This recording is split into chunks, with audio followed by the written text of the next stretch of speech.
വെള്ളിയാഴ്ച ദിവസങ്ങളിൽ നമുക്ക് പണി പെട്ടെന്ന് തീർത്തെടുക്കാനായിട്ട് നമ്മൾ നെയ്ച്ചോറും ബീഫാണ് വീട്ടിൽ ഉണ്ടാക്കാറ്.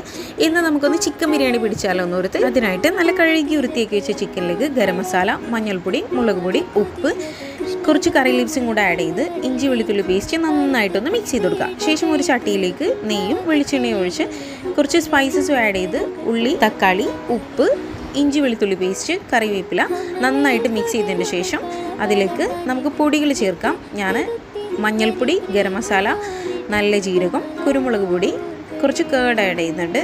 ടൊമാറ്റോ സോസും കൂടെ ഒഴിച്ച് നന്നായിട്ടൊന്ന് മിക്സ് ചെയ്ത് കൊടുക്കാം. നല്ല തിളച്ച് വന്നിട്ടുള്ള എണ്ണയിലേക്ക് സവാള വറുത്തതിന് ശേഷം നമുക്ക് ചിക്കൻ വറുത്തെടുക്കാം. ഇനി നമുക്ക് തയ്യാറാക്കി വെച്ച മസാലയിലേക്ക് ചിക്കൻ ഒഴിച്ച് കുറച്ച് മല്ലിയിലയും കൂടെ മുകളിലിട്ട് നമുക്കത് അടച്ചു വെക്കാം. ഇനി നമുക്ക് റൈസ് റെഡിയാക്കാനായിട്ട് ഒരു ചട്ടിയിലേക്ക് നെയ്യും വെളിച്ചെണ്ണയും ഒഴിച്ച് അതിലേക്ക് സ്പൈസസും കട്ട് ചെയ്ത് വെച്ചിട്ടുള്ള കുറച്ച് സവാളയും കറിവേപ്പിലയും കൂടെ ചേർത്ത് നമുക്ക് തിളപ്പിച്ചാറിയ വെള്ളത്തിലേക്ക് ഇത് ഒഴിച്ചു കൊടുക്കാം. ശേഷം കഴുകി വൃത്തിയാക്കി വെച്ച അരിയും കൂടെ ഇട്ട് നമുക്ക് പെട്ടെന്ന് നെയ്ച്ചോറ് റെഡിയാക്കി എടുക്കാം. എന്നിട്ട് നമ്മുടെ ബിരിയാണി ദമ്മിട്ടതിന് ശേഷം നമുക്ക് സെർവ് ചെയ്യാവുന്നതാണ്.